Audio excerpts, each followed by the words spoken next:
Hai, salam TechManiac semua. Saya Ahmad Afham daripada MTAS Academy. Okay. Ini video TechManiac. So, korang tak salah tengok, bukan M2 ke apa. Hari ni setup kita lain sikit. Sebab asalnya kita nak buat setup yang lain. Tapi, jadi macam ni. Tapi tak apa. Hari ni kita ada sebuah monitor yang bukan besar-besar punya. Nak tahu monitor apa? Korang tengok video ni sampai habis. Let's go. So hari ni kita ada sebuah monitor daripada DeskView S17 FHD. Maybe Full HD kot, tapi kat sini dia ada tulis 4K. So ini adalah sebuah monitor broadcast, bukan monitor yang biasa dia yang atas kamera kecil tu. Yang ni memang kalau korang tengok kat sini dia agak besar. Dan sebenarnya monitor ni dia punya design dia agak unik sikit. Unik macam mana? Nanti kita walk around, kita tengok macam mana. Sebelum saya terlupa, saya nak ucapkan terima kasih kepada Easy Film sebab sudi pinjamkan DeskView ni untuk kita test macam mana dia punya performance dia, macam mana kita nak gunakan. So kita akan ceritakan lah apa kelebihan yang monitor DeskView ni ada. Ini adalah monitor broadcast, yang mana monitor ni biasanya digunakan dalam shooting dan juga untuk broadcasting lah. Macam contoh kita ada rancangan TV, kita ada music, live event dan sebagainya. Biasanya diorang akan gunakan monitor yang macam ni. Okay, so untuk model DeskView S17 ni, macam nama dia, dia adalah berukuran 17.3 inci Full HD. Tapi monitor ni boleh support 4K. Maksudnya korang boleh nampak apa yang kamera korang tunjukkan dekat monitor ni lagi jelas dan lagi cantik lah. Tu secara mudahnya. Dan juga monitor ni menyokong HDR. HDR tu apa? High Dynamic Range. Maksudnya kalau kamera korang tu berkapasiti untuk shoot HDR, macam contoh dekat Sony A7 III dan ke atas, biasanya dia ada LED HLG untuk konten HDR lah. Dan korang boleh nampak ke HDR-annya tu. So kita walk around sikit lah. Sebenarnya monitor ni dia berada di dalam beg dan dia selama-lamanya yang berada dalam beg lah. Sebab dia memang diciptakan, design dia macam ni. So sebenarnya monitor ni dah buka, yang korang tengok dah buka. Dan dia mudah je bukanya. Dia ada tutup depan dan tutup belakang. Dan korang just loosekan kat tepi ni dan korang buka. Mudah je. Dan bahagian depan ni korang akan nampak lah. Inilah dia kita punya monitor kat sini. Ada button-button sikit. Okay. Kalau korang perasan dekat bahagian monitor ni, dia dah ada siap-siap protector kat sini. Boleh je kalau korang nak buka, tak ada masalah. Tapi sebabkan monitor kita ni, kita biasanya akan bawa ke tempat-tempat syuting, yang mana tempat-tempat syuting ni kita tak boleh expect tempat tu macam mana. Kita tak boleh expect tempat tu akan ada sentiasa ada, kita bawa indoor macam ni. Ini tak ada masalah. Ataupun biasanya tempat kita syuting ni akan ada outdoor dan sebagainya, dan hutan. So keadaan tu agak ekstrim lah. So bagi nak mengelakkan monitor ni tercalak ke atau rosak ke, so DeskView ni dah letakkan protector kat sini. So lagi selamat lah. Okay. Lupa saya nak bagi tahu tadi, yang mana monitor ni dia memang macam bag lah luar dia. Sebab korang ada handle untuk angkat. Bahagian bawah ni dia ada dia macam kaki lah, kaki untuk bagi monitor ni berdiri dekat sini. So biasanya kat tempat syuting ni, biasanya kita akan ada satu tempat, nama dia adalah Video Village. Dan situlah tempat director duduk, situlah tempat VTR duduk. Kalau kita pergi syuting yang besar-besar lah, macam contoh saya pernah pergi dekat syuting filem Shift Malaya kot, tak ingat. Kita akan ada satu kemah, dan kemah tu akan ada meja banquet dia, tak kisah. Meja ni lah yang akan letakkan monitor, yang akan letakkan skrip-skrip, yang akan letakkan storyboard. Dia akan tampal storyboard kat situ. Dan biasanya yang akan tengok adalah director. So kita tengok kat bahagian bawah monitor ni, korang akan nampak macam biasa lah, ada on off button, ada headphone jack. Yang mana headphone jack ni, kalau korang tak cucuk headphone, dia akan ada keluar audio dekat bahagian tepi, dekat kanan dan kiri ni, sebab ini adalah speaker. Seterusnya korang akan nampak ada bahagian HDMI, yang mana ada 4 port HDMI. Nanti kita pergi kat belakang. Dan ada 2 port SDI. Seterusnya ada button exit F1 sampai F5. F1 sampai F5 ni maksudnya adalah shortcut menu. Nanti kita godek-godek sikit lah menu yang ada. Dan yang paling hujung ni, yang korang nampak ni adalah button menu ataupun knob menu. Kalau tak pakai untuk speaker, korang boleh tekan je knob ni dan korang boleh access menu yang ada dalam monitor DeskView ni. Okay, kita pergi pula dekat bahagian belakang monitor ni. Kalau korang boleh tengok dekat sini, korang boleh angkat monitor ni. Dia ada dia punya tempat selain daripada handle yang bahagian atas ni. Kemudian korang akan nampak monitor ni sebenarnya boleh dipower menggunakan bateri V-mount. Kemudian bawah dia pula ada dua port power yang biasanya AC power lah. Dalam kotak dia ada berikan sekali wayar power dan juga wayar HDMI dan juga wayar HDMI biasa ke mini HDMI. Dan sebelah ni adalah power lah, power yang lain. Yang ni adalah 4 port punya power.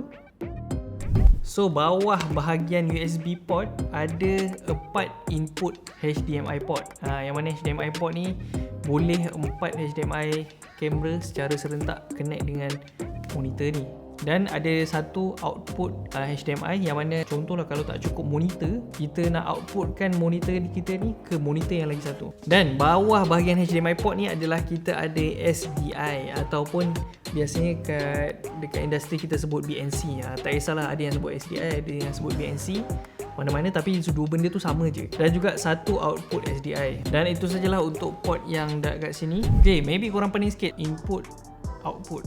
Beza input dan output ni. Sekarang ni, okay, kita ambil contoh, kita ambil video daripada kamera ni, kita nak pancarkan ke monitor. So, kita nak keluarkan video daripada kamera ni, bermaksud out. Kita nak masukkan video daripada kamera ni ke dalam monitor ni. Ini adalah output, ini adalah input. Dan semestinya kat sini kita nak cucuk input lah, sebab kita nak masukkan video daripada kamera ni. Korang boleh faham lah basic sikit apa beza input dan apa beza output. Okay, so sekarang ni saya nak tunjukkan kat korang macam mana kita nak set up kamera kita dengan monitor. Terima kasih pada Aiman, kita punya director. Kita siapkan satu setup ni, konon-konon macam setup ruang tamu lah kat sini. And then ini adalah kita punya monitor dekat sini, ala Video Village lah. Sebab kita punya wayar ni agak pendek sebenarnya. Yang paling panjang ni pun HDMI ni. So kita terpaksa lah tak boleh nak jauh sangat antara monitor dengan tempat syuting. Patutnya kita kena duduk belakang lagi, belah-belah dalam. So tak nampak, tak kacau masa syuting lah. Kalau korang tengok kamera buat banyak ni, kita ada Sony FS700, kita ada Blackmagic Cinema Pocket 6K Pro, and then kita ada Ursa Mini. So kita ada beberapa angle yang kita boleh buat serentak. Setiap kamera ni lain dia punya lens dia. Yang ni kita ada 60mm, yang ni kita ada 50. So kamera 6K Pro ni akan tembak ke OIS. Kamera yang Ursa Mini terus kepada Aiman lah. Okay, ini untuk shoot wide angle. So 3 kamera terus shoot. Korang tak perlu nak tukar-tukar lah. So yang first sekali adalah Sony FS700. Yang ni kita connect antara HDMI. Sony FS ni kita letakkan dekat input yang pertama. Okay, so sekarang kita on lah, cuba on. Okay, so kalau on akan ada lampu merah. Okay, kita tunggu lama sikit. Mana? Yes. So kita nampak lah kita punya cameraman ada dekat sini. So kau kena beralih. Ini adalah biasa kita cakap feed. Maksudnya apa yang daripada kamera ni kepada monitor ni kita panggil feed, FEED. Biasanya korang pernah tengok tak dua setup ataupun MCP, multi camera production. So monitor ni sangat-sangat sesuai untuk korang yang nak buat multi cam production lah. Se-shooting tu terus setup 2-3 kamera. Kalau shooting lagilah baik, sebab dia lagi lajukan korang punya workflow shooting. Okay, sebab sekaligus 2 kamera. Tapi 2 kamera lah, korang kena ada 2 kamera. Okay, sekarang ni saya nak connectkan kamera kedua kita dengan monitor kita yang satu. Kita akan gunakan Blackmagic 6K Pro. Kamera ni juga ada full size HDMI. So ini adalah salah satu kelebihan bila korang beli kamera cinema. Body dia besar, size untuk full HDMI tu muat lah. And then kita connectkan dekat input yang kedua dekat monitor tu. Dah on ke ni? Okay, kita on. Okay, so kamera kedua ni kita nak target kita punya subjek yang pertama, iaitu OIS lah. So dekat sini memang monitor akan tunjukkan satu input sahaja, sebab sekarang kita berada dekat input yang pertama. Sekarang ni masih white lagi. Caranya kita nak tukar input adalah kita tukar input yang mana kita cucuk tadi. So yang kedua ni kita cucuk dekat second input HDMI. So sekarang ni kita pergi kat HDMI, kita tekan number 2. So kita tunggu kejap. Sekarang kita dah nampak kita ada dekat input yang kedua lah. Tapi bang, macam mana kita nak tengok dua-dua? Boleh tak? Jawapannya boleh. Okay, kita pergi kat F1, kita tekan, and then korang akan nampak display mode. Maknanya 1P. 1P apa? One player. One tu maksudnya satu screen sahaja. Kita pusingkan knob kita tukar kepada 2P. Maksudnya ada 2 screen yang akan datang lah. So dia akan ada sebelah kanan dan juga sebelah kiri.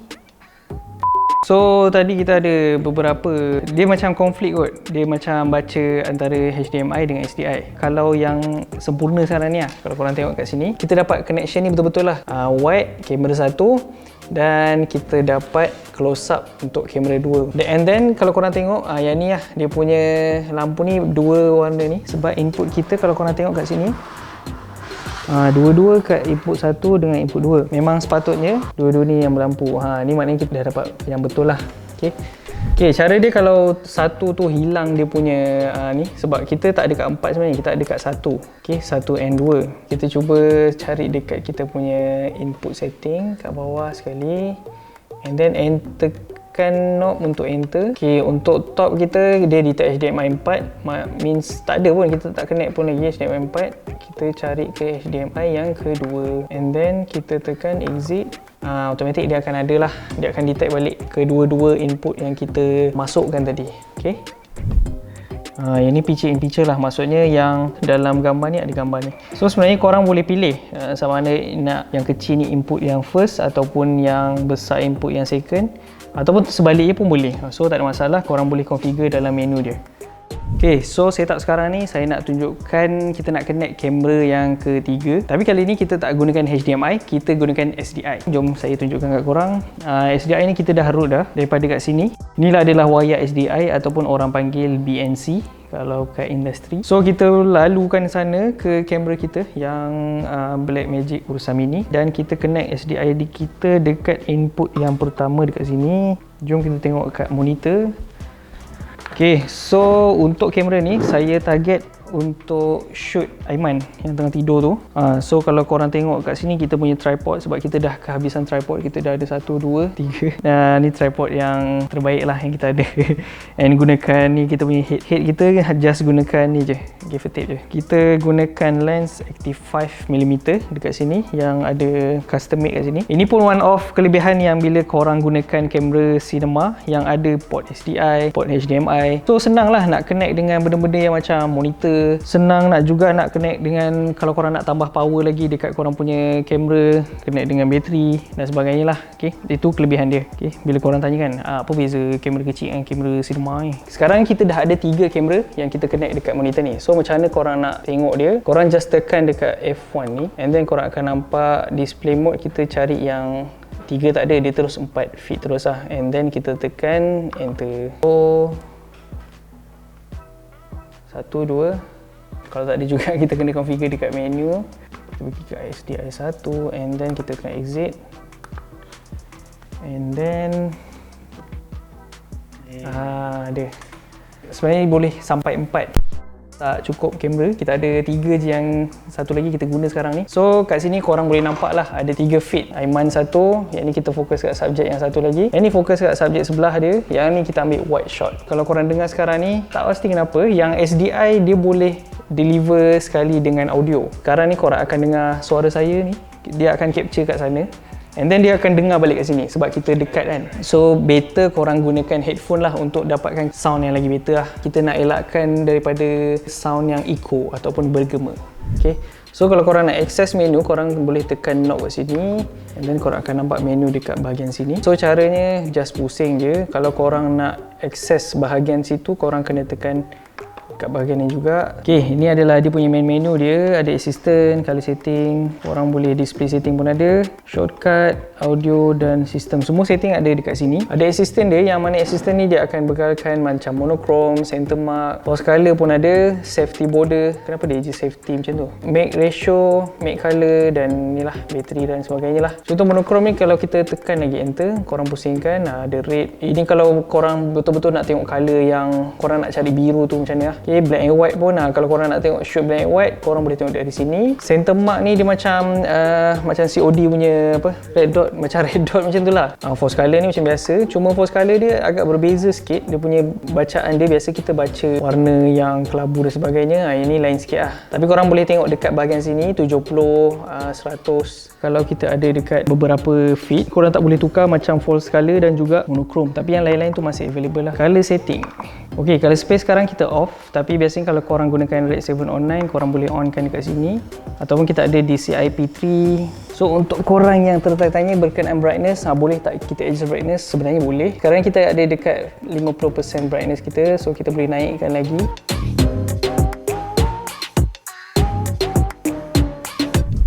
Okay, contohnya kalau korang punya director ataupun klien ni, korang banyak tempat untuk shoot, nak banyak bergerak dan kena banyak kelengkapan yang portable. Jom kita test kelengkapan kita. Monitor ni kita gunakan bateri V-mount dan juga kita connect dengan kita punya Blackmagic 6K Pro dan juga HoloLens. Okay, jom. Kita set up dekat luar. Kita punya setup sekarang ni, kita ada monitor and then kita akan gunakan kita punya bateri V-mount dekat sini. Kita still gunakan HDMI yang mana kita connect dekat kita punya HoloLens Mars 400S Pro. So ini kita punya receiver dan dekat Y sana dia ada dia punya transmitter dia. So mai sini. Okay, so sekarang ni kita dah ada kat luar, kita testing kita punya viewing angle dia. Kalau daripada saya tengok kita punya monitor ni dah nak hujan sebenarnya, dah mendung, agak jelas lah sebenarnya walaupun kita tak ada payung ataupun tak ada cover apa-apa atas ni. Lepas tu kalau perasan dekat bahagian yang belah kanan bawah ni ada indikator bateri, yang mana indikator bateri ni kita boleh nampak lah berapa bateri yang ada dekat V-mount kita tu. Okay, sekarang tinggal 2 bar je. So kalau korang tengok yang ni kita punya subject as tu. Okay, kalau korang tengok yang kat kamera yang lagi satu ni, kita tak perlukan apa-apa wayar pun, kita just portable je, tak payah ada apa-apa wayar, nak kena SDI panjang ke, tak perlu lah. Kita just gunakan wireless transmitter sahaja. Okay, so bye. Okay, so kita dah test tadi, kita dah gunakan monitor ni dekat luar, dekat indoor dan kita dah set up sekaligus 3 kamera. Lepas tu kita buat setup untuk wireless, secara wireless. So pada pendapat saya, monitor ni memang best lah dengan feature yang ditawarkan tu. Korang boleh buat terus 4 kamera terus sekaligus dekat satu monitor sahaja. Kemudian ada 2 input, first ada HDMI dan juga ada SDI. Dua-dua ni sangatlah berguna untuk korang yang memang dalam bidang perfilman ni. Dan juga ada ruangan bateri V-mount yang tak perlukan wayar pun. Kalau contoh tempat korang susah nak dapatkan akses daripada plug, generator dan sebagainya lah. Kadang-kadang kita punya screen kamera bukan dia tak accurate, cumanya dia kadang-kadang dia tak dapat nak membaca bacaan yang betul. Kadang-kadang lampu yang purple tu dibaca merah. Tapi dekat monitor ni tak ada masalah, memang sama dengan apa yang ada di depan mata kita dan juga apa yang ada dekat monitor ni. Dan harga dia juga agak impresif sebenarnya. So harga dia ni kat sini korang boleh beli dekat EasyFilm. Dan juga kalau korang nak dapatkan diskaun lagi, korang boleh roger je EasyFilm tu, cakap kita orang dah tengok video dekat Techmaniac, so korang akan dapat lagi 5% diskaun lah. Jangan lupa beli dekat easyfilmstore.com. Alright, so target market dia adalah untuk korang yang memang betul-betul serius dalam shooting dan memang nak cari yang mudah kalau korang nak shoot lebih daripada satu kamera. Ini adalah monitor untuk korang. So ini adalah investment yang saya boleh cakap long term lah. Okay, so kalau korang nak belajar berkenaan video, berkenaan skrip dan berkenaan dengan editing dan sebagainya tentang filmmaking, korang boleh langgan mtasflix.podia.com. Kat situ kita ada 443 tutorial yang memang complete daripada sebelum korang nak shooting sampailah macam mana korang nak marketkan video korang. Itu sajalah daripada saya, Amir Afham. Kita berjumpa di video Techmaniac akan datang. Love Tech, stay maniac.